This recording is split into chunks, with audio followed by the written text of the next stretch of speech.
Here's my proposition today. This is what I want you to kind of walk away with. There are going to be times in your life, and there are going to be times in my life, when we face a situation that is a thorn in our flesh. We're going to face situations where we feel like we're dealing with something that is literally more than we can bear, that it's more than you can stand. And you're going to cry out to God, God, do something about this. And God is going to answer those prayers. Sometimes he's going to answer yes. But you need to be prepared for the fact that sometimes,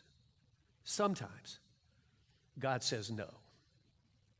He says no. And I got to tell you, there is very little written on this fact. Very little. There's more preaching on, you ask God, he's going to give you what you want. He's going to make you healthy. He's going to make you rich. He's going to make you successful. But very little is said about those times when God says no. But you see, I don't really need to know what to do when God says yes. I can figure that out. I need to know what to do when he says no.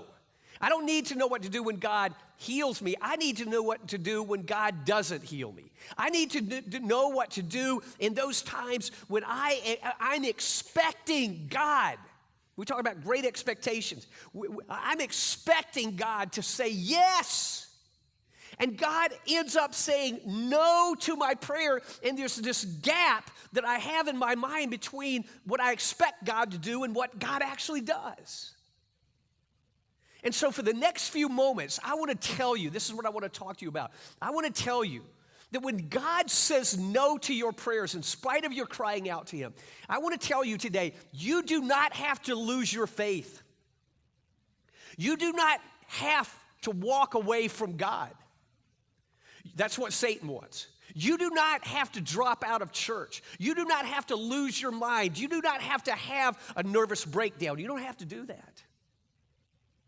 And to show us what to do and how to live during those times when God says no to our prayers, we're going to look at one of the most compelling prayers in all of the Word of God. It is a prayer by a man who was probably the greatest apostle who ever lived.